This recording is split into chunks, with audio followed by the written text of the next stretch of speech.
This podcast is brought to you by iPlayHockey.ca. iPlay is the leading hockey insurance provider to coaches, camp instructors, spring and summer hockey leagues, and tournaments across Canada. If you need insurance for hockey, iPlay has you covered. iPlay also provides hockey players and coaches with a wide range of free tools, drills, and skills in their drill vault to enhance on-ice performance, and they provide crucial off-ice knowledge as well. So if you need insurance for a hockey team, league, or camp, or if you just want to teach your kids some new drills, head on over to iPlayHockey.ca and check out their new website.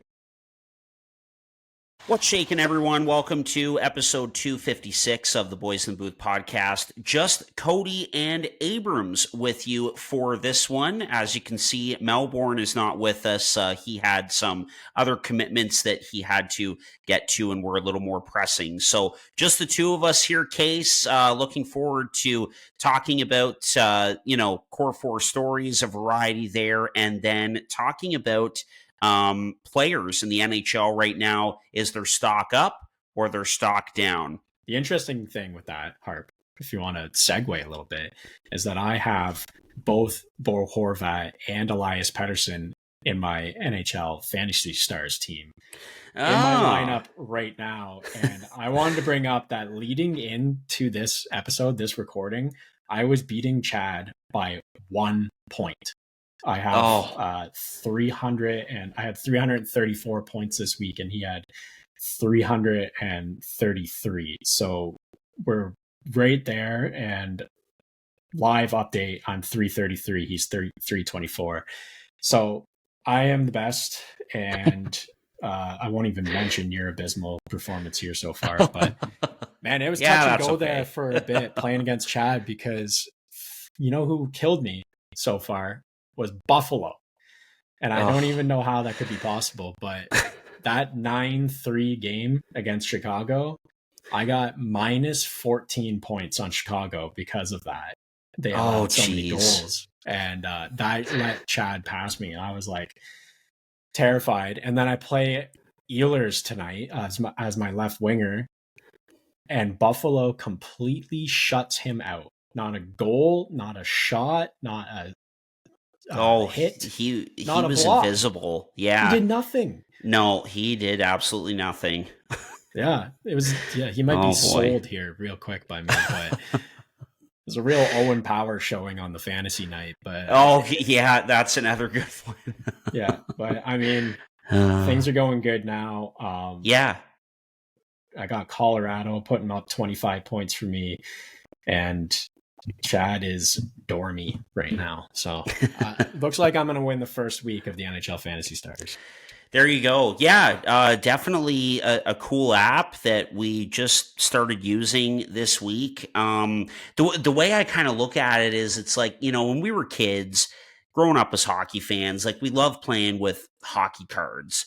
And this is a way to kind of play with hockey cards competitively and virtually as well through a really cool app that we get to use at our fingertips. So that's kind of how I look at NHL Fantasy Stars. And hopefully, as we keep going along here, I'll keep learning more about it and trying to get better and at least get to maybe 100 points, because I don't think I'm even in the triple digits like you two gentlemen. So no, you're getting absolutely smoked. But no, I agree. Yeah. It's like, when I was younger with the hockey cards, for one, you're so excited to see who you're going to get. But then also I would like memorize the stats on the back of the card to the point where you could ask me, any of my favorite players, I would tell you how many points they got in what year. Well, now it's like, I'm less worried about the points they had before, more worried about the points they're getting each night, and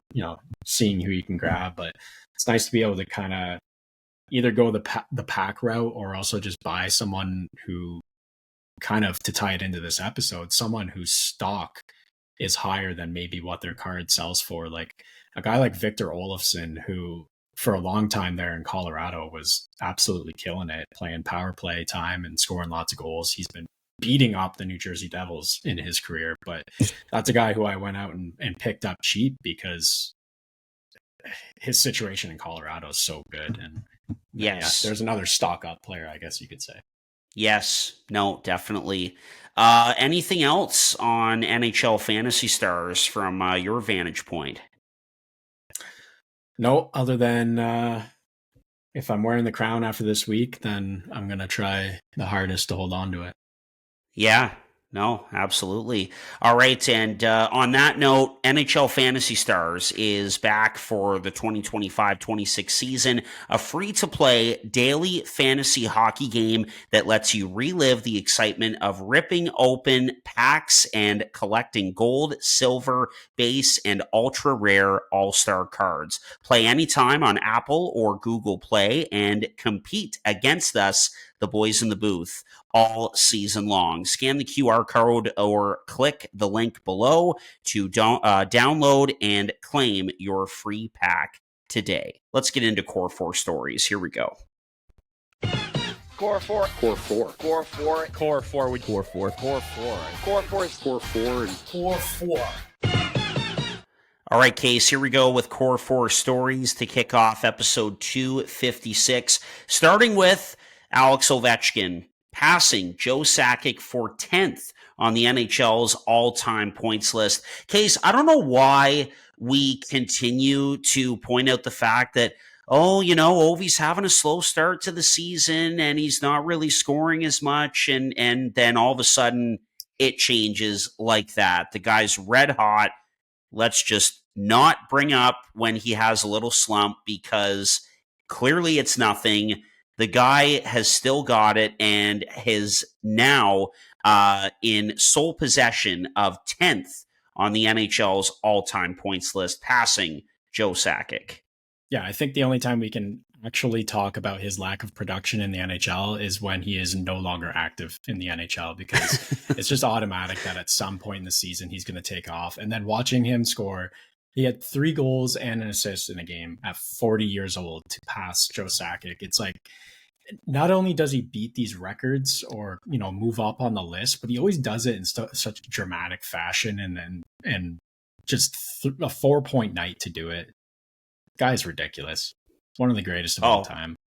Oh gosh, absolutely. First ballot Hall of Famer all the way. And Case, I don't think it's a coincidence, man, that when he is not scoring, the team isn't really going that well either. When he is scoring, they're going. And the Capitals are starting to heat up. Yeah, they lost to Tampa over the weekend, but they're starting to find themselves now, and Ovi still a big part of that, man, given his age. Russian machine never breaks.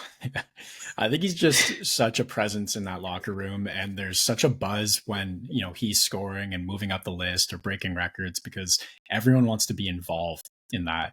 And you kind of saw that last year when he broke Gretzky's record, because I kind of, myself, and I'd say a lot of people kind of wrote them off as maybe a wild card team or maybe even missing the playoffs.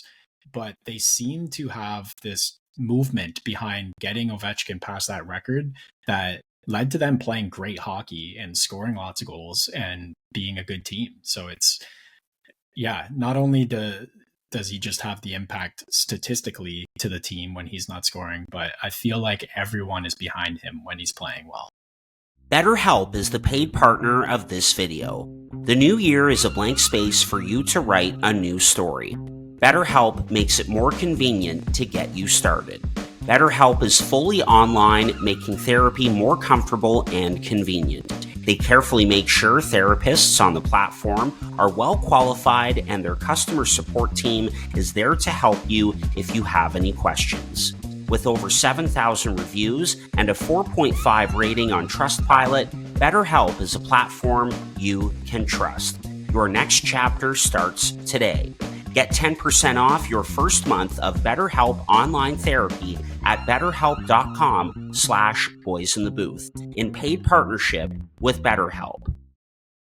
Absolutely. And all right, moving on to our second item here, Case. We move on from a guy who is getting towards the end of his illustrious career to a guy whose career is just getting started, and it's off to a tremendous start. Matthew Schaefer of the New York Islanders added to the Olympic drug testing program, opening the door for him to potentially be on Team Canada. So this says to me that he's at least on their radar right now, and that's absolutely incredible from the number 1 overall pick, who has just breathed new life into the New York Islanders this season, and has just been off to an incredible start in his rookie season in the NHL. Well, he's been absolutely phenomenal to start this season. The reason why the Islanders are doing so well, and yeah, he's caught a lot of eyes, but it kind of makes a lot of sense when you look at the old guard on the blue line for Team Canada.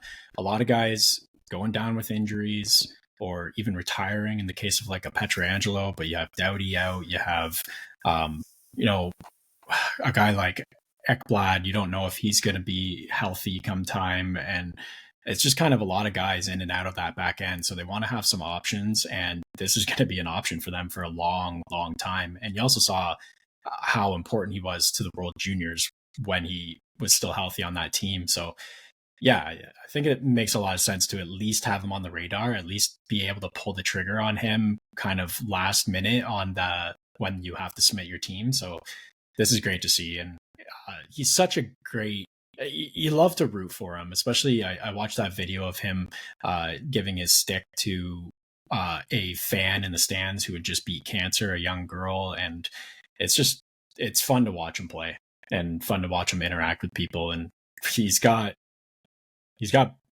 New York by the horns right now. Like, everyone loves him. Oh gosh, absolutely. And that team is going well. Also, last time I checked, are they first in the Metro right now, the Isles? I think they're second or third. Yes. Now. Yeah. But I mean, they're right up there. And like I said, right off the top, before getting into Matthew Schaefer, he has just breathed new life completely into that organization. All right, Case, couple of other items left here. Talking about another defenseman, and that's Pavel Mintyukov. He's been, kind of in and out of the lineup. He's been a healthy scratch lately in Anaheim, a very good Anaheim Ducks team. And this goes back to last season as well under Greg Cronin. He was kind of in and out of the lineup. Same with Zellweger. Well, now it's just Mintyukov who's kind of the odd man out. Zellweger has done a great job playing in the top 4 with Jacob Trouba, and then they've had guys like Helleson and Ian Moore playing really well also. So the 10th overall pick from 2022 would like to be moved if this continues and he's not going to be playing for the Anaheim Ducks. What's your read on this?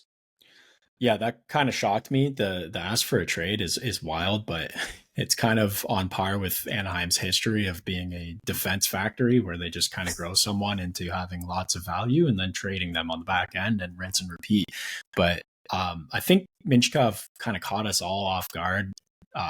Joining the team so early after being drafted. You don't typically see a defenseman come in at 19 years old, but he was really good, and he was a bit of a fantasy horse for me. I thought about keeping him as a young sort of late keeper for myself, but I'm glad I didn't at this point because his production's dropped way off, his chances created has dropped way off, and now his ice time and to the point where he's in the press box. That's pretty crazy. So yeah, if they're going to end up trading a guy like this, I hope that they can get the value in him. A 10th overall pick, young defenseman with 150 games under his belt. That's a lot of value.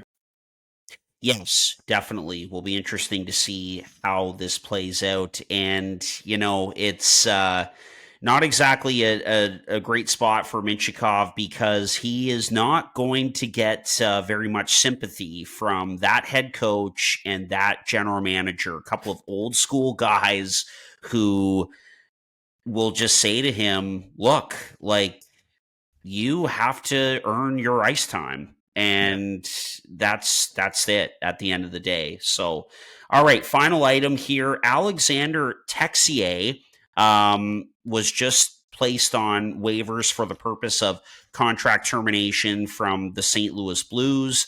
who have obviously struggled to start this NHL season along with Texier, and then immediately gets picked up by the Montreal Canadiens.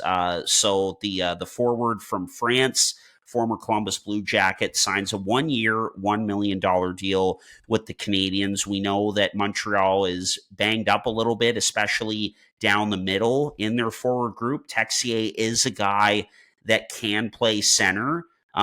Your thoughts on this bet that Kent Hughes and company are making with Texier in Montreal? Very, very, very low risk and a moderate amount of reward here in a guy who has had a 30-point season. He's kind of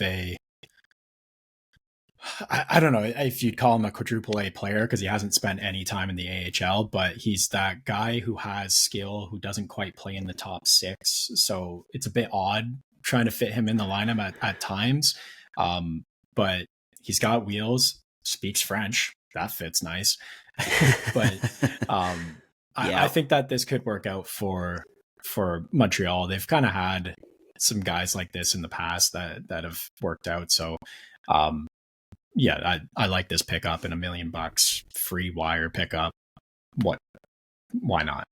We interrupt this podcast to tell you about one of our favorite partners, Sign Up Expert. If you're a sports bettor, whether brand new, casual, or hardcore, listen very carefully because this ad is for you. Guys, line shopping for the best odds matters, and that's why any profitable sports bettor needs to be using multiple sports books to maximize their profits. Thankfully, there has never been a better time to get signed up, and we are here to connect you with the best promotions industry-wide. When you use our link at signupexpert.com/boysinthebooth, you can get access to all of the top sportsbooks in your region, along with a review of each platform and its unique benefits. Most importantly, all of these sportsbooks have valuable sign-up offers for new users, and when you register through our link, you will automatically receive the top offer at each one, allowing you to start line shopping with an enhanced bankroll. Guys, it's simple. When you use multiple sportsbooks, you ensure that you can always access the best available odds, which is key to successful and profitable sports betting. So, if you want to take advantage of these incredible benefits and support our brand at the same time, please consider signing up for your next sportsbook through our link in the description below, signupexpert.com/boysinthebooth. If you're planning on signing up for a new sportsbook anyways, you might as well use our link and support the boys. So, one more time, that's signupexpert.com/boysinthebooth.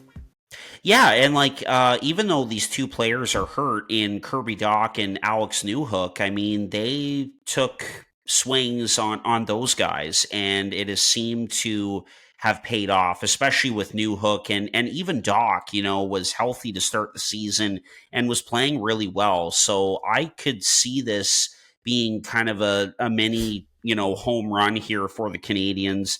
And yes, you're right. Doesn't hurt that he speaks French as well. So we'll see how this goes. All right, Case, that does it for Core 4 Stories to kick off episode 256 of the Boys in Booth podcast. Now we'll take a look at the stock market, 20 games or so in to the NHL season, and take a look at some players that either their stock is up or their stock is down at this point in time.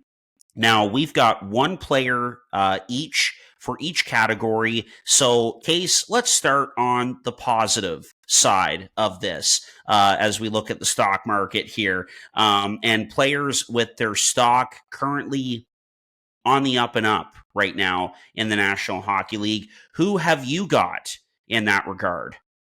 Well, Harp, if you want, I've got two here, so I can pick up Chad's slack if you want. But excellent. I'll go ahead and take my first guy here. It's my first pick if Chad was going to be with us tonight, and that's Jack Roslovic, who has been just phenomenal in Edmonton. And it's a little bit of a selfish pick here this time because I did want to highlight a major fantasy win for me, picking him up right as he got hot, and it has paid off. He's like the 43rd ranked player in fantasy right now. But Jack Roslovic has been exactly what the doctor ordered in Edmonton. They needed a bargain depth piece this offseason, and they got that and so much more out of him so far this season. 9 goals, 8 assists for 17 points in 22 games. He had a bit of a slow start. I think they're still kind of feeling him out in Edmonton, but they've started moving him up the lineup. And since then, in his last 15 games, he has 9 goals and 7 assists. And while he's on the ice, Edmonton scores 59% of the goals, and mostly on a line with Draisaitl and Podkolzin, but he's also been playing recently with McDavid and Savoy. So it kind of seems like he's the spark plug that they just put into a line because they need a little bit more from them or need to get them going. And it's paid off so far. He shoots a ton, creates a lot of chances. His ice time's gone up to 19 minutes a night, playing on the power play. He was playing 13 to 14 minutes a night, so he's getting rewarded, and you just love to see that, especially on a guy who, you're going to love this, took a bet on himself with this contract, $1.5 million for 1 year. Well, I think there's going to be a couple more M's on his next deal. Definitely. Case, first thing, like, I just got to say, I am shocked that this guy didn't have a contract before October. Like, the guy had 22 goals last year with Carolina and has proven to be a very good offensive player. And Case, like, I got to tell you, like, I have been keeping my eyes on Edmonton games quite a bit so far this season, and he looks like a driver for them offensively. Oh, yeah. And he's got a rocket of a shot. Like, the guy has speed, he can score. My goodness, put him out in overtime, and you've got a real chance to win the hockey game. So he has been what they've needed and then some on this Oilers team. Absolutely. And by the way, I cannot believe he didn't bury that chance against Tampa Bay earlier this week. Vasilevsky stretches the pad across and robs him. I don't know if you saw that one, but like, do that. Yeah, but again, man, like, if he's not scoring, like, he is right in there. He's getting chances. And what a great addition, an absolute bargoon for the Edmonton Oilers here. And I would expect that if this kind of production continues, we could potentially be looking at a long-term extension for Roslovic to stick around in Edmonton, because he's been very, very impressive. And like I said, driving the play on a lot of nights that I've seen him with this Oilers team. Yeah, and at the beginning there, you brought up exactly the point on why I wanted to highlight him, is because we're talking about stock up, stock down. Well, it seemed for some reason that the stock was low on Roslovic. He had a great season, as you pointed out, in Carolina before. He was kind of consistently, right there in the 45-point range in Columbus. Was great in the playoffs for the Rangers when he got traded there, and was decent last year in 9 games for Carolina in the playoffs. So I was shocked that he didn't pick up like a $4 million contract, or, well, that's what he was on previously, but $4 to $5 million, because he's proven he's consistent. So yeah, it's a bit of a shock, and I think it was about time we talked about him. Yeah, no, that's a great pick. Did you want to get into the other player that that you had there? Yeah, no, go ahead. Yeah, why not? This one's gonna be quick. Again, sure. I haven't talked about this yet on the podcast, and I just feel a bit crazy that I haven't yet, but it's Shimon Nemec. You just talk about a guy who has taken advantage of a bad situation. All 3 right-handed defensemen that are ahead of him in the lineup were down with an injury in New Jersey. That's Hamilton and Pesce and Kovacevic. And he got inserted right to the top of the lineup because of that, has played a ton, went from 16 minutes a night to 22 plus minutes a night in all situations. He's got a last minute game tying goal, hat trick to win the game in OT, 13 points in 21 games. which is $71,000 per point on his entry level contract. Something I wanted to point out about him as well as Roslovic, but I've lost that stat, so we'll just move on. There's more to it than just the stats that he's been putting up. It's his presence, and it kind of seemed like previously Keefe couldn't trust him and didn't want to trust him, but at this point his presence has just completely shifted. He looks so poised and calm on the puck and makes good decisions. I rarely see him make a mistake at this point, and at such a young age, it's really really good to see in New Jersey. But it's going to make a very difficult decision for Sheldon Keefe in the new year when all these guys are back healthy, because are you going to sit Shimon Nemitz in the press box? No. And then you have a guy like Seamus Casey right there. You have, it's just a logjam in New Jersey on the back end. Yeah. So I'm a bit curious what they're going to do about that. And it's going to be interesting. Yeah, no, absolutely. It is an absolute logjam on that blue line for the Devils. Don't forget about a guy like Anton Silyev, who is in Russia developing, 6'7". You've got him coming in the future as well. They're going to have some difficult decisions to make. Look, obviously with Nemec, a second overall pick in 2022. Last year, of course, there were the rumblings about his future in New Jersey not really getting an opportunity. And, the saying goes, it's always better to solve your problem internally than trade it away. There was no problem to solve. He just needed an opportunity. He got it, and he has kicked the door down and has ran with this opportunity going back to the postseason last year. And Case, I did see that game against the Chicago Blackhawks where he had that hat trick. I did. I messaged our group chat about it. Couldn't believe it. And really, really good to see for this player. Or else, this could have ended up being like an Alex Holtz situation, right? Where he just kind of gets thrown into the trade for Paul Cotter out of Vegas. High pick, didn't really work out, couldn't really get into the lineup and get a solid opportunity. Well, there was a pathway that was created here by injuries and things like that for Nemec. He's taken that opportunity and absolutely ran with it, and it's really good to see. Yeah, really happy that it's paying off so far, and that he got that opportunity. And then, he even is pointing it out in interviews. He's like, Hamilton's out, someone's got to score, so he puts up a hat trick. It's like, yeah, okay, keep doing that. Yeah. Oh gosh, absolutely ridiculous. No, Roslovic and Nemec. I mean, those are two excellent picks.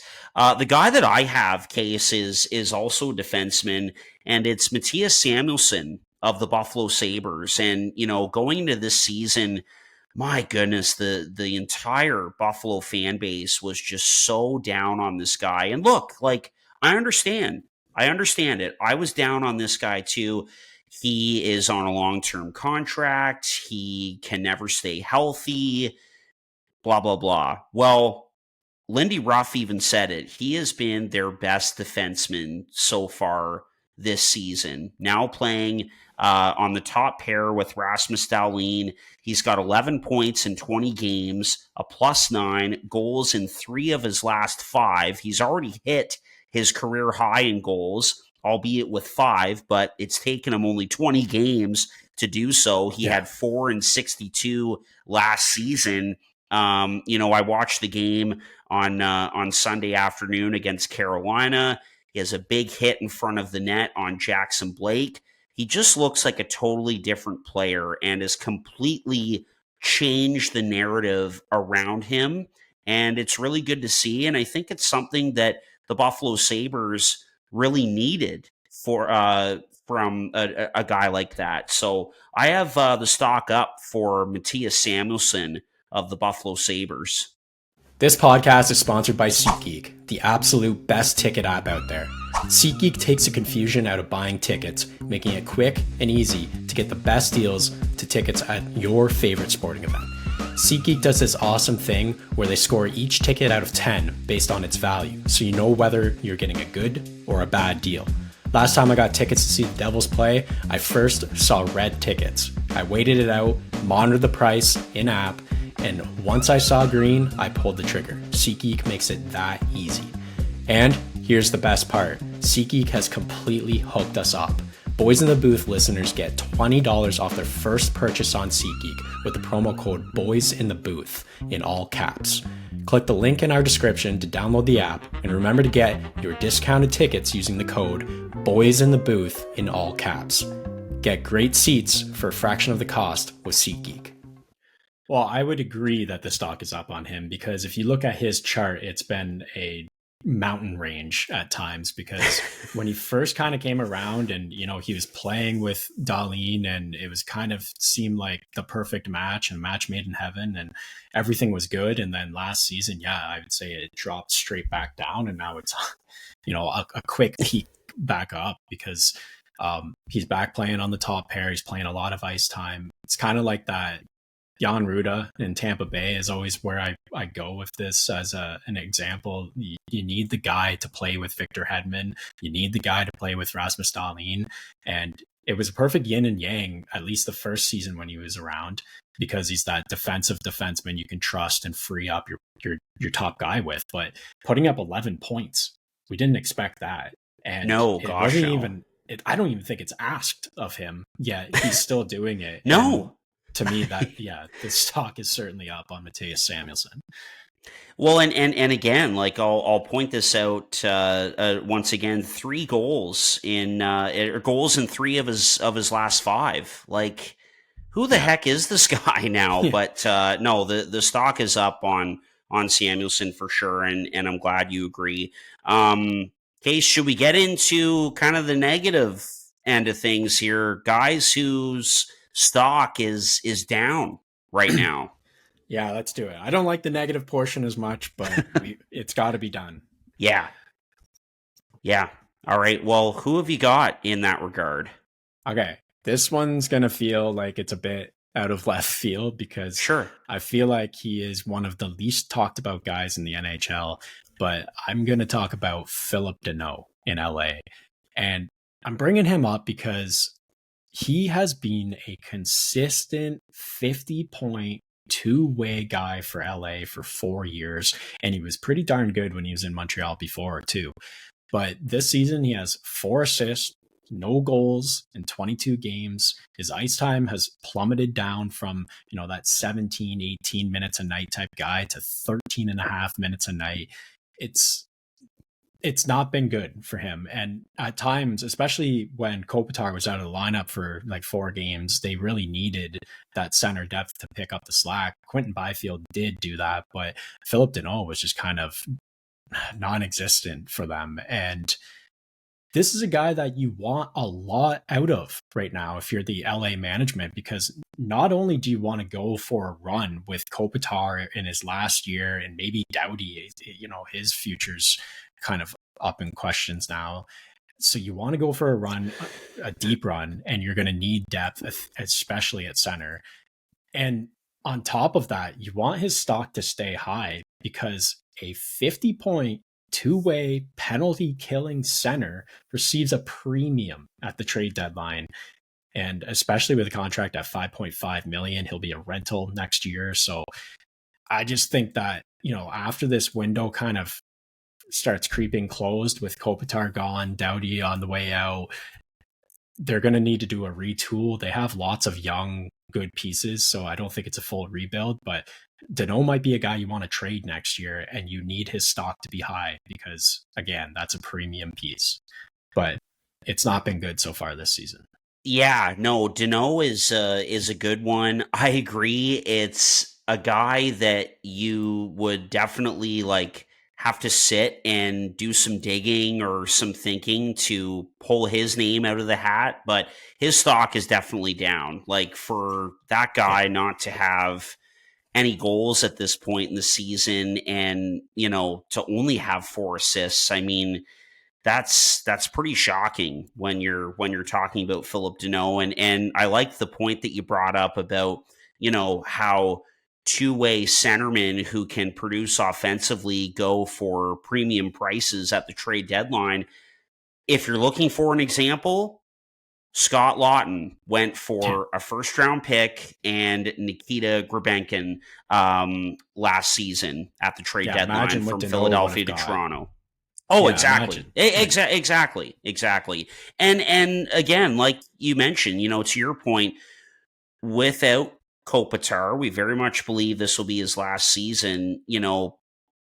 Other than Byfield, outside of him, like, they are going to need all the help that they can get down the middle. So if they're not getting that from Danault and you don't have Kopitar moving forward, boy, oh boy, LA is going to be out there looking for center help. Yeah, especially because it forces Kempe to play into the center, and I don't think that's, well, it's not his natural position, and you need him playing on the wing, scoring goals, freeing him up. So yeah, they're going to have to pick up centers at some point.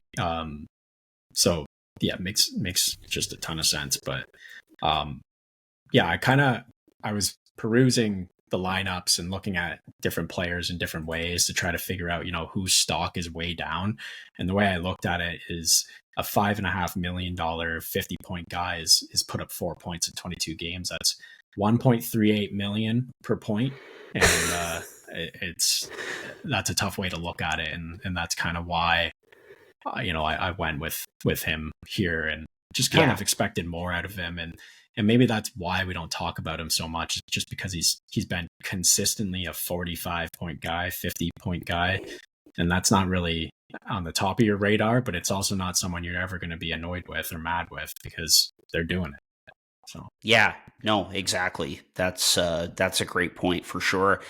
Anyone else that you have kind of in the stock down category? Well, after last season, I don't know if his stock could be much more down, but I figure I could go ahead and as my second one to, again, pick up for that Chad guy. Oh, yeah. Andre Palat. This one, I picked two Devils now because they both hit home, but Andre Palat at $6 million has got to be better than 1 goal, 1 assist in 21 games. And you cannot say that the chances haven't been there for him because they played him on the top line. They played him on the second line. They played him on the third line. He's a power play 2 guy, and he's put up 1 goal and 1 assist. It's just not enough. And 11 and a half minutes a night for $6 million. Yikes.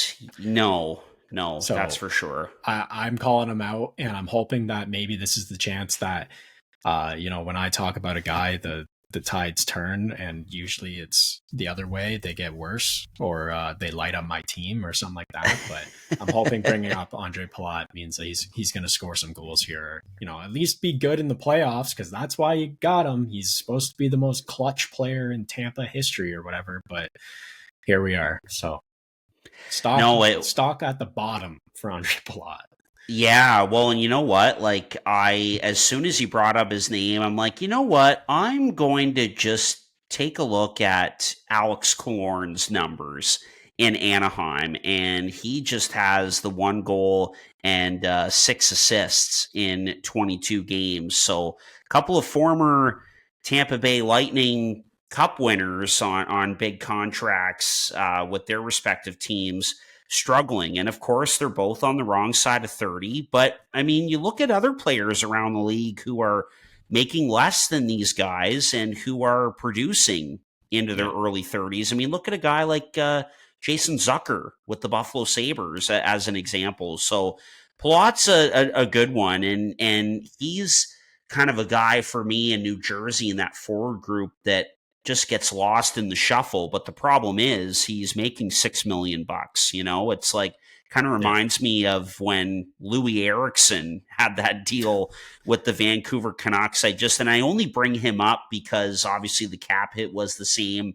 And I saw him pop up today and in an Instagram post on like one of the worst free agent contracts ever.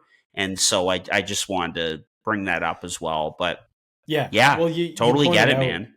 Tampa with Killorn and Palat, but this is why Tampa has been so good for so long, is that they can sell high on players, and then, it frees up assets for them to go ahead and trade a whole draft class for a guy like Hagel or Jeannot. And it's worked out for them. Like Hagel, a lot more than Jeannot, obviously, but yes, I'm just putting those out because I feel like they paid out just a ton for those two guys, and it's all because they can sell high on players like Palat. Yes, absolutely. Or did they even? No, he was. Oh no, he was just a free agent signing. Never mind. Tampa knows nothing. Just like me. Oh gosh, that's okay. Well, I guess they know when to not spend $6 million on a guy. There you go. No, that's just it. And Killorn as well. They let him go to market, and he signed with Anaheim. But no, hey man, no, that's all good.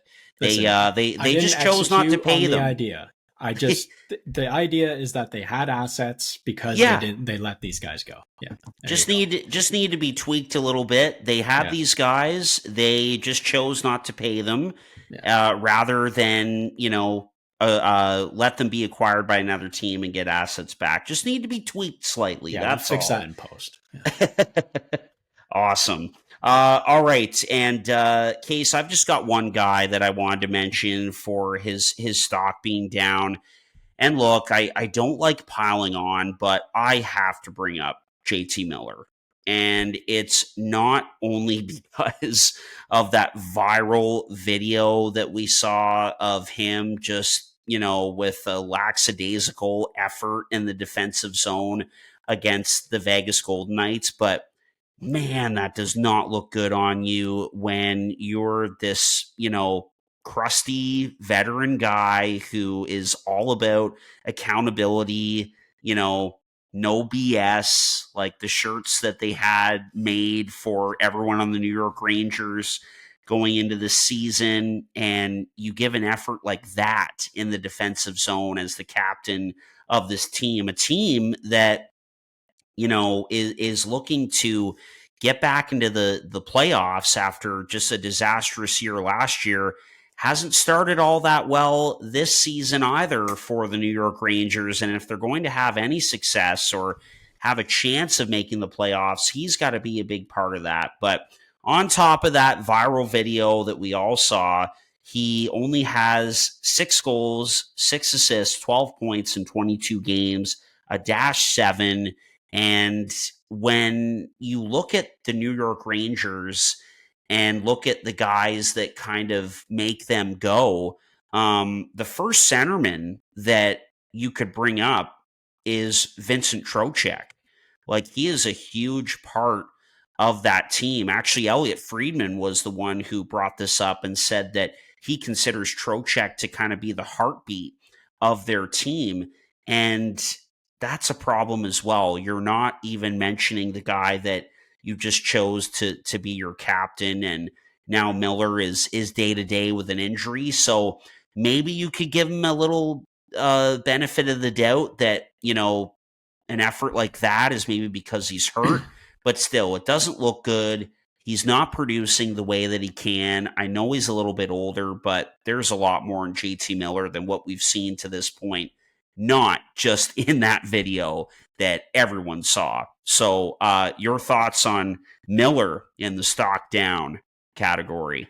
Yeah, that makes a lot of sense. And you pointed out a good point with the way he's been known as a leader in the past, is kind of being that no bullshit, hard on his guys, but lead by example at the same time. Well, he's not really doing that, and you can't do that lackadaisical stuff and then expect the most out of all of your guys. The reason why Nathan MacKinnon can be hard on his teammates and give them a bit of a yelling at in the locker room is because every single game he's giving 110% and being the best player on the ice. So that works, but it doesn't work here in this case. And I think it's especially tough for Miller right now, stock wise, when Elias Pettersson is doing so well in Vancouver, because for the longest time, these two were butting heads, and it kind of seemed like, oh, who's the problem? We don't know. Well, one will get traded, and then we'll find out. So far, it seems like maybe JT Miller was the problem here, because his production's down. His team isn't, doing so hot. And Pettersson's kind of, he's not fully back, but getting back to what we expect out of him, kind of a point per game guy, maybe not a 100-point guy like he was, but at least a point per game. And, he's laying out and blocking shots and playing two-way. He's already getting mentioned in the Selke conversation. So yeah, that is not helping JT Miller's stock for sure. No, definitely not. And that is a positive for Vancouver with what you mentioned there with Pettersson. But I got to tell you, man, it must hurt a little bit seeing the way Bo Horvat is producing with the New York Islanders, and then all of a sudden it's like, boom, both these guys are gone. Maybe if you're the Canucks brass, you're looking at things, after some time has gone by here, and maybe you'd like a do-over and maybe choose Bo Horvat instead of JT Miller. Yeah, I think you got the best out of Elias Pettersson when he was playing with Bo Horvat. So it's kind of, double trouble there. Maybe if they kept him and not Miller, then Pettersson would be that 100-point guy. I don't know. There's so many ifs and buts there, but for sure, it's definitely definitely in their mind. All right, Case. Anything else, or are we good to wrap up episode 256 here? Let's wrap it up. All right, sounds good. Thank you so much for listening to this week's episode, and we look forward to chatting with you again next week. Take care. This is the Boys in Booth podcast, a proud partner of iPlayHockey. Thanks for listening.